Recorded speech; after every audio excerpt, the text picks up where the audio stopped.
हरि ओम नमो नारायण ओम नमो नारायण हरि ओम नमो नारायण हरि ओम नमो नारायण।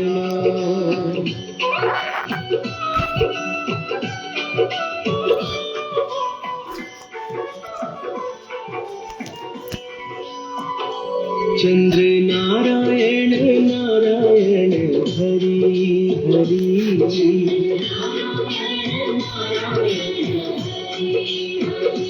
बोलो नारायण नारायण हरि हरि नारायण नारायण तेरी लीला सबसे न्यारी न्यारी हरि हरि सबसे न्यारी न्यारी तेरी लीला सबसे न्यारी न्यारी हरि हरि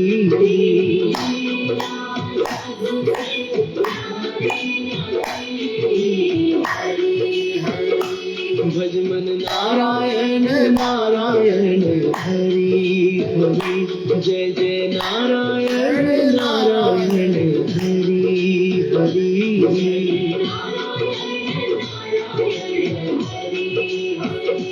हरि ओम नमो नारायण। कथा प्रारंभ होते है सुनो वीर हनुमान आसन आन विराजियो पवन पुत्र बलवान सियावर रामचंद्र पद जय शरणम शंकर हरिओम जय जय सिया राम मंगल भवन मंगल हारी द्रवु सुदशरथ अजिर बिहारी दीन दयाल विरद संभारी हरहु नाथ मम संकट भारी जय सिया राम जय जय सिया राम जय सिया राम जय जय सिया राम बांके बिहारी लाल की जय हो कृष्ण कन्हैया लाल की जय हो।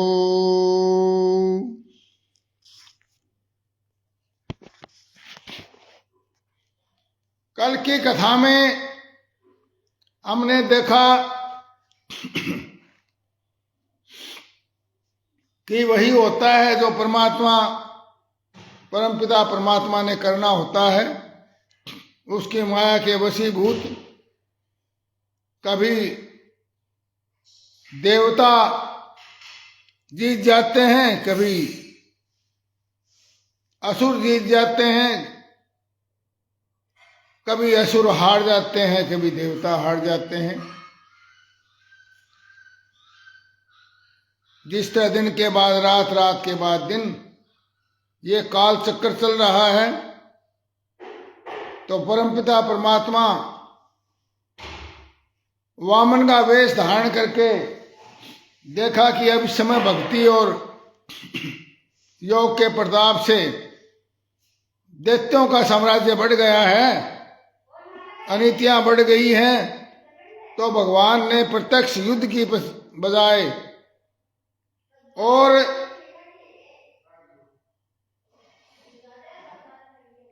वामन का वेश धारण करके और दैत्यराज बलि से दान में 3 पग भूमि मांग ली। बलदेव शर्मा पटवारी जी जुड़ चुके हैं जी। राधे राधे, नारायण हरि नारायण हरि।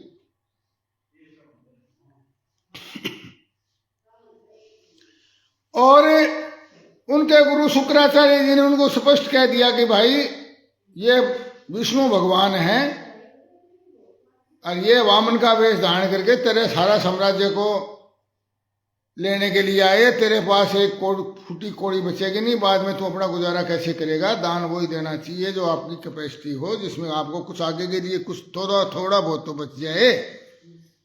सोच समझ कर तो दान दे। परंतु शुक्राचार्य जी ने कहा ना, बलि ने कहा कि मैं प्रहलाद का पुत्र हूं और दैत्यराज विरोचन का पुत्र हूँ।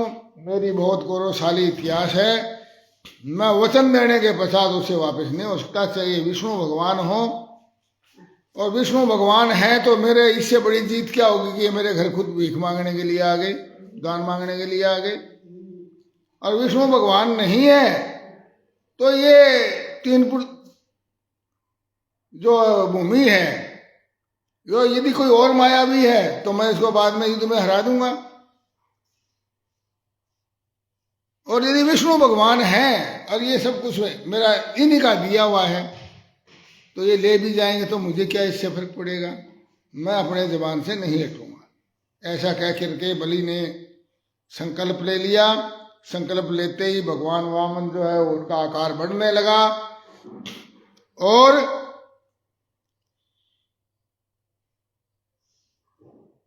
एक कदम पर उसने एक पग से बलि की सारी पृथ्वी माप ली। शरीर से आकाश और भुजाओं ने दिशाएं घेर ली और दूसरे पग से उन्होंने स्वर्ग को भी माप लिया। तीसरा पैर रखने के लिए बलि की तनिक सी भी कोई वस्तु बची नहीं। भगवान का वह दूसरा पग ऊपर की ओर जाता और स्वर्ग से भी ऊपर जाता, वह महर लोक, जनलोक, तपलोक से भी ऊपर सत्यलोक तक पहुंच गया। सुखदेव जी कहते हैं परीक्षित भगवान का चरण कमल सत्यलोक में पहुंच गया। उसके नक्षचंद्र की छटा से सत्यलोक की आभा भी फीकी पड़ गई उनके नाखून से ही। स्वयं ब्रह्मा जी भी उनके प्रकाश में डूब गए। मरीचि आदि ऋषियों, सनंदन आदि नैष्ठिक ब्रह्मचारियों एवं बड़े बड़े योगियों के साथ भगवान के चरण कमल की अगवानी की।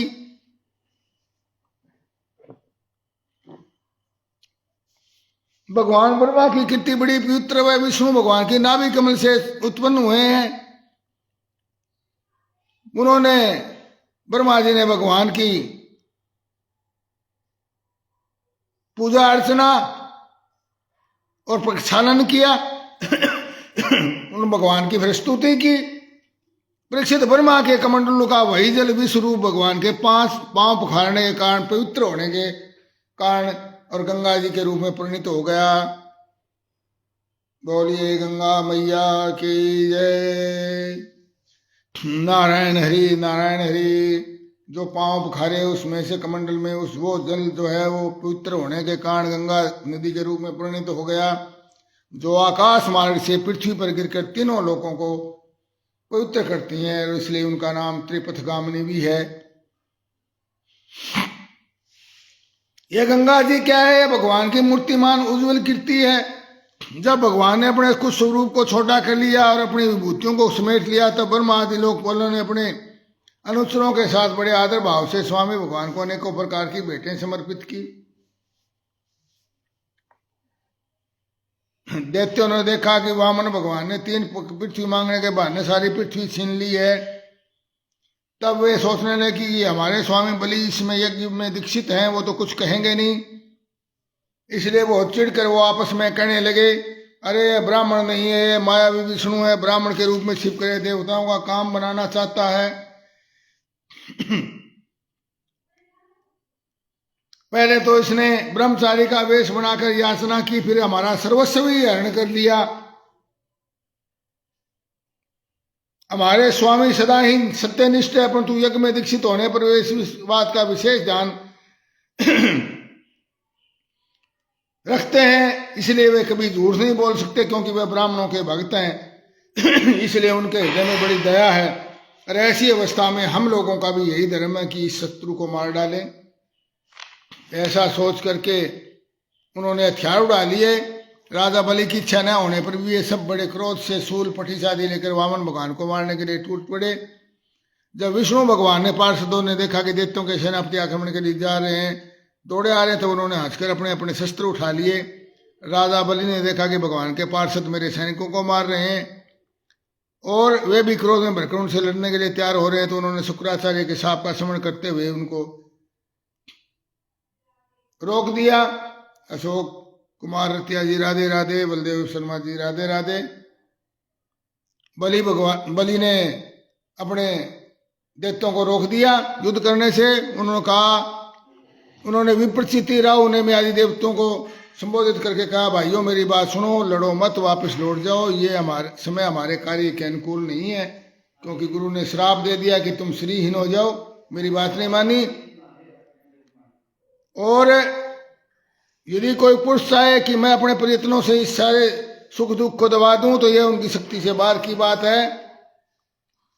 पहले हमारी अवनति जो देवताओं की अवनति के कारण हुए थे, अभी उस काल भगवान अब उनकी उन्नति और हमारी अवनति के कारण बन गए हैं।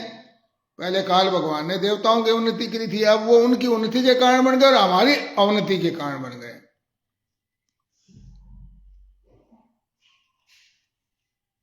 पर देखो, जो आज वे हमारे युद्ध पर विजय प्राप्त करके सिंहनाद कर रहे हैं, यदि देव अनुकूल हो जाएगा, हमारे मनोहर लाल शर्मा, हमारे बड़े भाई साहब जी, राधे राधे जी, प्रणाम जी, तो हमें जीत लेंगे, हम इन्हें फिर जीत लेंगे। इसलिए इस समय की उस समय की प्रतीक्षा करो जो हमारे कार्य सिद्धि के लिए अनुकूल हो। देखो, यही बात बृहस्पति जी ने कही भी, समय अनुकूल हो, तुम इस समय चुप हो जाओ, जब समय अनुकूल होगा, इनका समय उल्टा आएगा, जब तुम्हारा अच्छा आ जाएगा तुम प्रकट हो जाना। तो अब वही बात बलि कह रहे हैं कि हमारा समय अनुकूल आएगा, अब हमारा समय उल्टा हो चुका है, हमारे गुरु ने हमें श्राप दे दिया है, इसलिए जो है समय अनुकूल होने पर इनको हम फिर परास्त कर देंगे। सुखदेव जी कहते हैं, परीक्षित अपने स्वामी बलि की बात सुनकर दानव और दैत्य सेनापति रसातल में चले गए। उनके जाने के बाद भगवान के हृदय की बात जानकर पक्षीराज गरुड़ के ने वरुण के पासों से बलि को बांध लिया और उस दिन उनके अश्वमेध यज्ञ में सोमपान होने वाला था। जब सर्वशक्तिमान भगवान विष्णु ने बलि को इस प्रकार बंधवा दिया, तब पृथ्वी, आकाश और समस्त दिशाओं के लोग हाय हाय करने लगे। यद्यपि बलि वरुण के पासों से बंधे हुए थे, उनकी संपत्ति भी उनके हाथ से निकल गई थी, फिर भी उनकी बुद्धि निश्चयात्मक थी। सब लोग उनके उदार यश का गान कर रहे थे। ये देख लीजिए, जो धैर्यवान पुरुष होते हैं, देखो वो फांसी के फंदे पर चढ़े हुए, वरुण के फांस में बंधने का मतलब फांसी के फंदे पर चढ़ा हुआ और सारी संपत्ति भी लुट जाने पर स्थिर बुद्धि लोग, धीर बुद्धि लोग विचलित नहीं होते। परीक्षित, उस समय भगवान ने बलि से कहा, असुर, तुमने मुझे पृथ्वी के नाम पर 3 पग दिए थे, 2 पग में मैंने तेरी सारी जितना तेरा साम्राज्य था त्रिलोक की माप ली है, अब तीसरा पग भी मेरा पूरा करो। वचन दिया हुआ था। जहां तक सूर्य की गर्मी पहुंचती है, नक्षत्रों की किरणें और चंद्रमा की किरणें पहुंचती है, जहां तक बादल बरसते हैं, वहां तक की सारी पृथ्वी तुम्हारे अधिकार में थी। और तुम्हारे देखते ही देखते मैंने अपने एक पैर से भूलोक, शरीर से आकाश और दिशाएं, वह दूसरे पैर से सतलोक नाप लिया है। इस प्रकार तुम्हारा सब कुछ मेरा हो चुका है। फिर भी तुमने जो प्रतिज्ञा की थी उसका पूरा न कर सकने के कारण अब तुम्हें नरक में जाना पड़ेगा। तीसरा कदम तुम अब दे नहीं सकते, बचा ही नहीं तेरे पास देने के लिए कुछ। तुम्हारे गुरु की तो इस विषय में सम्मति है ही, अब जाओ तुम नरक में प्रवेश करो। तुम्हारे गुरु ने भी तुम्हें श्राप दे दिया है कि नरक में जाओ।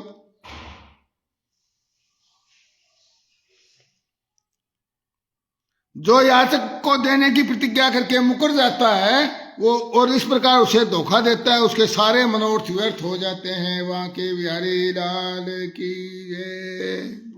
देखिए, जो याचक को देने की प्रतिज्ञा करके मुकर जाता है उसे एक प्रकार के धोखा ही है उसके साथ, तो उसके सारे मनोरथ व्यर्थ हो जाते हैं, उसकी कोई इच्छा पूरी होती नहीं। स्वर्ग की तो बात दूर रही, उसे नरक में गिरना पड़ता है। तुम्हें इस बात का बड़ा घमंड था, मैं बड़ा धनी हूं, तुमने मुझसे दूंगा ऐसी प्रतिज्ञा करके और फिर धोखा दे दिया। अब तक तुम कुछ वर्षों तक इस झूठ का फल नरक में भोगो। अब तुम कुछ वर्षों तक इस झूठ का फल नरक में भोगो। सुखदेव जी कहते हैं, परीक्षित, इस प्रकार भगवान ने असुरराज बलि का बड़ा तिरस्कार किया और उन्हें धैर्य से विचलित करना चाहा। ये परीक्षा ले रहे हैं भगवान उसकी, परंतु वे तनिक भी विचलित नहीं हुए। वहां के बिहारी लाल की जय। कठिन परिस्थितियां आती हैं हमें दुख देने के लिए, सताने के लिए नहीं आती। भगवान हमारी परीक्षा लेते हैं कि ये मेरा भक्त कैसा है, इसका अर्थ यही है। और ऐसे समय में विचलित होकर भगवान को छोड़ देना। भगवान तू तो मेरे दिमाग ही परेशानी कर रखी है, मैं अब तेरे को नहीं, तेरा नाम ही नहीं लूंगा। एक तरीका तो ये है, परंतु धैर्यवान पुरुष का तरीका है कि वो भगवान को भूले ना। भगवान परीक्षा ले रहे हैं, भगवान स्वयं कह रहे हैं तू भी नरक में जाओगा भाई, तैने मेरा वादा पूरा नहीं किया, अरे नरक में जाएगा। परंतु बलि का बड़ा अपमान भी किया कि तू झूठा है और है, बहुत बातें कही, परंतु वो विचलित नहीं हुए और बड़े धैर्य से बोले, देवताओं के आराध्य देव, आपकी कीर्ति बड़ी पवित्र है, क्या आप मेरी बात को झूठा समझते हैं? ऐसा नहीं है, मैं उसे सत्य करके दिखाता हूं, आप धोखे में नहीं पड़ेंगे। आप कृपा करके अपना तीसरा पग मेरे सिर पर रख दीजिए। बांके बिहारी लाल की जय। ये देखिए विवेक बुद्धि, मेरा शरीर तो बच ही रहा है, तीसरा पग मेरे सिर पर रख दीजिए। अरे भगवान का तो हाथ से भगवान का पैर रखा हुआ बहुत ही पुण्यकर है, जिसमें से गंगा पैदा होती है। देखिए कितने सयाने हैं, कितने बुद्धिमान है बलि। मुझे नरक में जाने अथवा राज्य से च्युत होने का बिल्कुल भी भय नहीं है। मैं पास में बंधने अथवा अपार दुख में पड़ने से भी नहीं डरता। मेरे पास फूटी कोड़ी भी न रहे अथवा मुझे घोर दंड मिले, नरक में जाना पड़े, ये मेरे भय का कारण नहीं है। मैं भयभीत नहीं होता। मैं डरता हूं तो केवल मेरी अपकीर्ति से डरता हूं, मेरे अपमान से डरता हूं, मेरी बेइज्जती से डरता हूं कि मेरा वचन पूरा नहीं हो। तो मेरे पूजनियों के, गुरुजनों के द्वारा वह दंड तो जीव मात्र के लिए है, अत्यंत वांछनीय है जीव मात्र के लिए, क्योंकि वैसा दंड माता पिता भाई शुद्ध मोह वश नहीं दे पाते। कारणवश देते हैं दंड, मोह के वश नहीं देते ऐसा दंड। जो ऐसा इतना भयंकर दंड मेरे गुरु ने दिया है वो मोह या क्रोध वश में नहीं दिया गया, सोच समझ में दिया गया, भगवान की माया से दिया गया। कहने का मतलब ये है, आप छिपे रूप से अवश्य ही हम असुरों को श्रेष्ठ शिक्षा दिया करते हैं। देखिए अब छिपे रूप से आप हमें शिक्षा दे रहे हैं, मैं जानता हूं, अतः आप हमारे परम गुरु हैं। बांके बिहारी लाल की जय। जब हम लोग, तो सबसे बड़ा गुरु कौन है? गुरु ब्रह्मा गुरु विष्णु गुरु देव महेश्वर, गुरु साक्षात परम ब्रह्म तस्मै श्री गुरुवे नमः। तो यही बात यहां पर बलि कह रहे हैं कि आप हमारे परम गुरु। परम गुरु कौन है? परम पिता परमात्मा ही है परम गुरु। और जो पार्थिव गुरु, शारीरिक शरीरधारी गुरु हमें मिलता है, वो भी भगवान का एक रूप है सीधा। जब हम लोग, बलि कह रहे हैं, जब हम लोग धन कुलीनता बल आदि के मत से अंधे हो जाते हैं, तब आप उन वस्तुओं को हमसे छीनकर हमें नेत्र दान करते हैं। बांके बिहारी लाल की जय।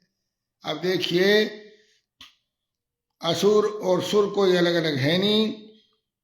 मनुष्य में जब धन कुलीनता बल आदि के मद से वो अंधा होता है तो वो असुर कहलाता है, असुर बन जाता है, उसमें तामसिक गुण आ जाते हैं। और जब वो वस्तुएं प्राप्त हो जाती हैं तपस्या के द्वारा, सात्विकता, तो आदमी सुर बन जाता है, देवता बन जाता है। तो कहते हैं जब हम अंधे हो जाते हैं, हमें जब ये दिखाई नहीं देता घमंड के कारण, तब आप हमसे वो वस्तुएं छीन करके हमें नेत्रदान करते हैं। यानी कि इसका मतलब उसमें हमें दिखाई नहीं देता, अंधे हो गए थे हम, आपने छीन करके हमें, हमारे को दिखा दिया, उसको आपने हमें आंखें दे दी दोबारा। आपसे हम लोगों को जो उपकार होता है उसे मैं क्या बताऊं भगवान। अनन्य भाव से योग करने वाले योगी जन जो गुण जो सिद्धि प्राप्त करते हैं, वही सिद्धि बहुत से असुरों को आपके साथ दृढ़ वैर भाव प्राप्त करने से ही हो गई, वैर भाव करने से ही प्राप्त हो गई। बांके बिहारी लाल की जय।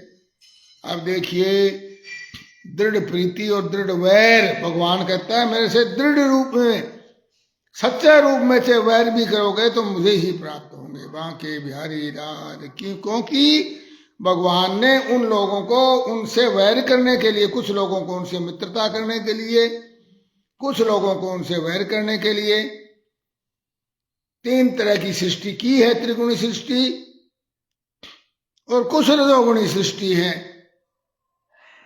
तो कहते हैं वो सिद्धि जो आपके भक्तों को नहीं मिलती, बहुत से असुरों को आपके साथ दृढ़ वैर भाव करने से प्राप्त हो गई। जिनकी ऐसी महिमा है, जिसकी ऐसी अनंत लीलाएं हैं, वही आप मुझे दंड दे रहे हैं। मुझे दंड दे रहे हैं तो मेरा तो ये तो प्रसाद है। और वरुणोपास से बांध रहे हैं, इसकी न मुझे कोई शर्म। भगवान के वरुणोपास में बंधना कोई लज्जा की बात थोड़ी है, प्रसन्नता की बात है।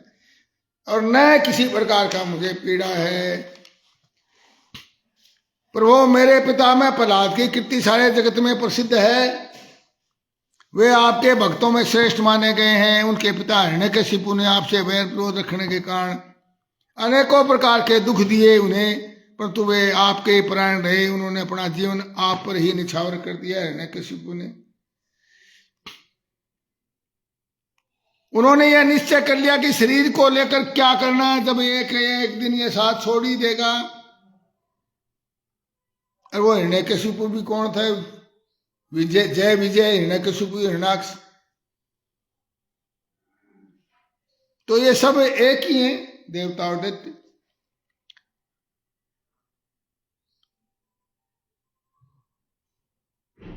धन संपत्ति से क्या करना है? वो धन संपत्ति लेने के लिए ही जो अपने लोग मित्र बने हुए हैं, पैसा रहे पास यार, संग ही संग डोले, पैसा रहे न पास यार, मुख से नहीं बोले। तो बोला धन संपत्ति लेने के लिए स्वजन बने हुए हैं। कोई स्वजन नहीं है, कोई अपना नहीं है। जब तक स्वार्थ पूरा होता है तब तक अपने। और उन डाकू, वो तो डाकू ही है, उन डाकुओं से अपना स्वार्थ क्या है? वो डाकू है वास्तव में, स्वजन थोड़ी है। धन संपत्ति के लालच में हमारे साथ जुड़े हुए हैं, बस वो डाकू हैं। उन डाकुओं से अपना स्वार्थ ही क्या? ये बलि कह रहे हैं भगवान के सामने। और पत्नी से क्या लाभ? वह जन्म मृत्यु रूपी संसार के चक्कर में डालने वाली है। जब मर ही जाना है, जब घर से मोह करने में स्वार्थ क्या है, लाभ क्या है इस घर से, त्रिलोकी के राज्य से? इन सब बातों में उलझ जाना तो अपनी आयु खो देना है। ऐसा निश्चय करके मेरे पिता प्रहलाद जी ने यह जानते हुए कि आप लौकिक दृष्टि से उनके भाई बंधुओं के, उनके पिता का नाश करने वालों, शत्रु हो, आपके ही भय रहित एवं अविनाशी चरण कमलों की शरण ग्रहण की थी उन्होंने। क्यों न हो वे संसार के परम विरक्त, अगाध बोध संपन्न, उदार हृदय एवं संत श्रोमणी जो हैं। और उस दृष्टि से आप भी मेरे शत्रु हैं, फिर भी विधाता ने मुझे बलात् ऐश्वर्य लक्ष्मी से अलग करके आपके पास पहुंचा दिया है। सुखदेव जी कहते हैं, परीक्षित राजा बलि इस प्रकार कह रहे थे कि उदय होते हुए चंद्रमा के समान भगवान के प्रेम पात्र प्रहलाद जी भी वहां पहुंचे। राजा बलि ने देखा कि मेरे पिता में बड़े श्री संपन्न है, कमल के समान कोमल नेत्र है। उन्होंने उन्हें सिर झुका करके प्रणाम किया। लज्जा के मारे उनका मुंह नीचा हो गया। प्रहलाद ने देखा कि भगतवत्सल भगवान वहीं विराजमान है जहां सुनंद आदि, नंद आदि उनकी सेवा कर रहे हैं। प्रहलाद जी ने कहा, प्रभु आपने ही बलि को ऐश्वर्यों पूर्ण इंद्र पद दिया था, अब आपने उनसे छीन लिया। आपने उनको इंद्र बनाया था। अमित जांगड़ा जी राधे राधे। हे प्रभु, लक्ष्मी के मध्य से विद्वान पुरुष भी मोहित हो जाते हैं, अतः उस लक्ष्मी को छीनकर आपने महान उपकार करने वाले हैं। समस्त जग के महान ईश्वर, मैं आपके सबके हृदय में विराजमान परम साक्षी श्री नारायण देव को नमस्कार करता हूं। प्रहलाद जी हाथ बांध अंजलि बांध कर खड़े थे। ब्रह्मा जी ने भगवान वामन से कुछ कहना चाहा, पर तो इतने में राजा बलि की परम साध्वी पत्नी विंध्यावली ने अपने पति को बंधा देखकर भयभीत हो भगवान के चरणों में प्रणाम किया और कहा, प्रभु आपने अपनी क्रीड़ा के लिए संपूर्ण जगत की रचना की है। जो लोग कुबुद्धि है वह ही अपने आप को इसका स्वामी मानते हैं, इस धन संपत्ति का। जिसकी बुद्धि नहीं, कुबुद्धि है। जब आप इसके कर्ता भर्ता सारता है, तब आपकी माया से मोहित होकर अपने को झूठ मूठ का कर्ता मानने वाले निर्लज्ज आपको समर्पण क्या करेंगे? बेशर्म लोग आपको क्या समर्पण करेंगे? ब्रह्मा जी ने कहा, समस्त प्राणियों के जन्मदाता, इसे आप छोड़ दीजिए, और आपने इसका सर्वस्व ले लिया है। भगवान ने कहा, ब्रह्मा जी मैं जिस पर कृपा करता हूं। अब ये देखिए, बड़ा बहुत ही सूत्र दिया है।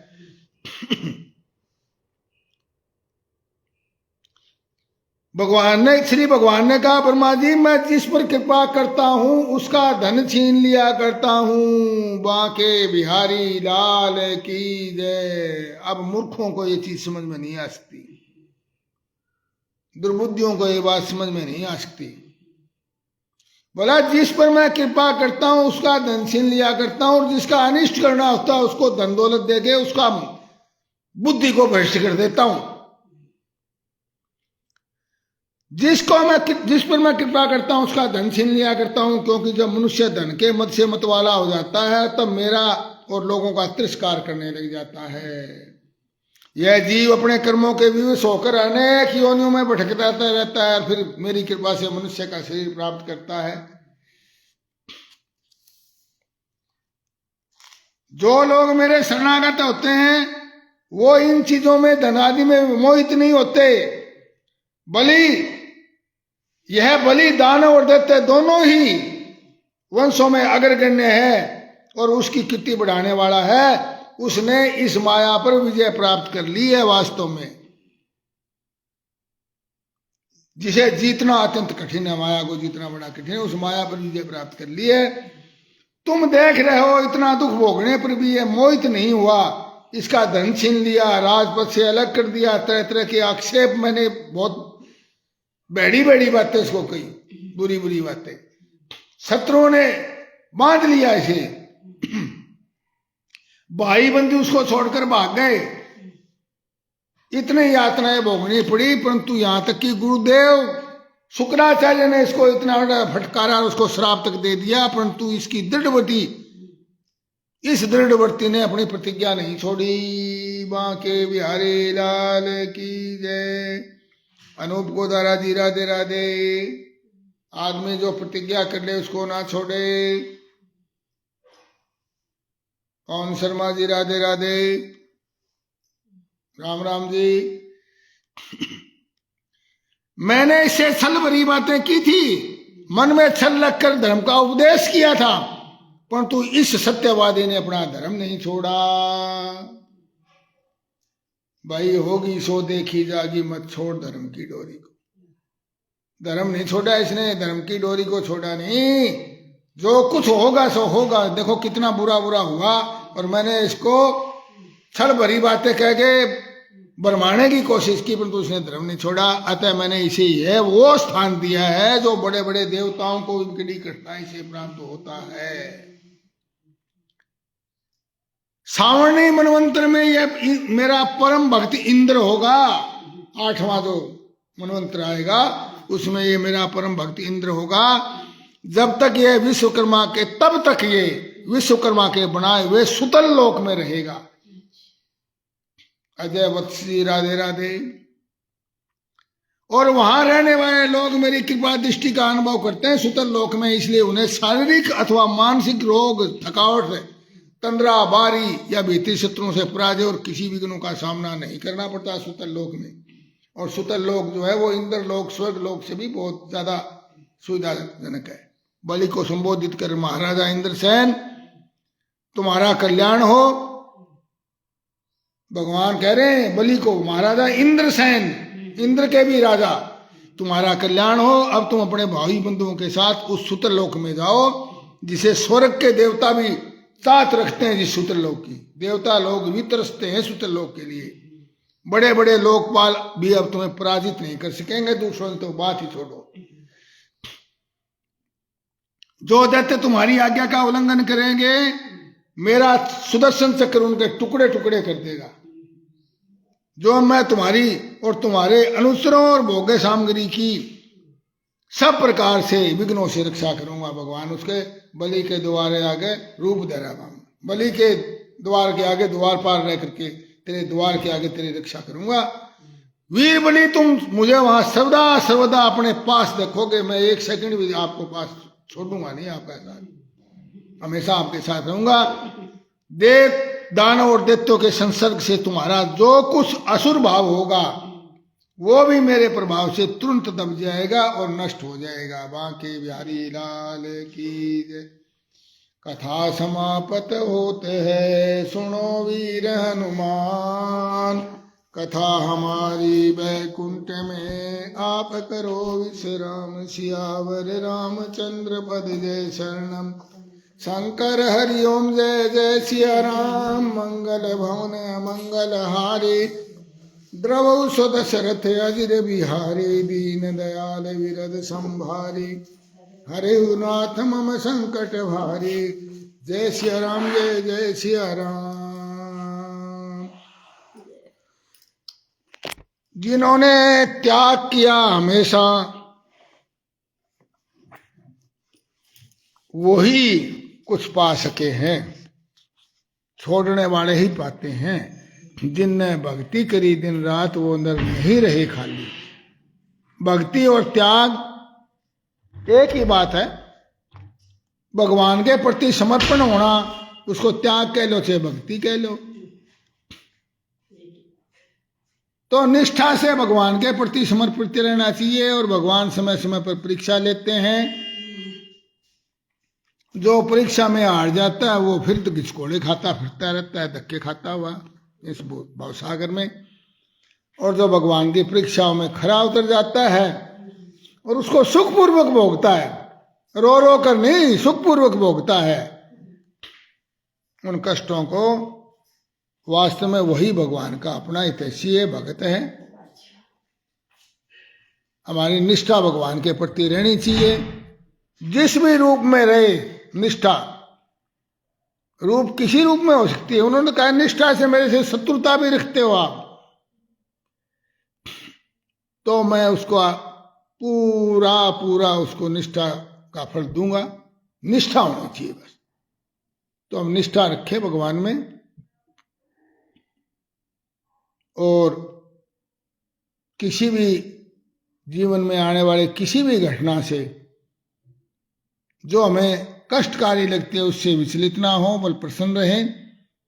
और जो हमें सुखकारी लगती है उसमें हम घमंड में ना आए, फूले ना। ये उसकी माया का खेल मात्र है। वो परीक्षा लेता है, देखते हैं कि मेरा भक्त कुछ सुधा देता हूं तो फूंक में आता है कि नहीं आता। और जब फूंक में आता है तो फिर उसको फिर समाप्त कर देता है उसके। फिर हमें लगता है कि हमारे पर दुख आ गई। वो दुख नहीं है वास्तव में। हमारी आंखें खोलने का एक वो लेंस समझ लो,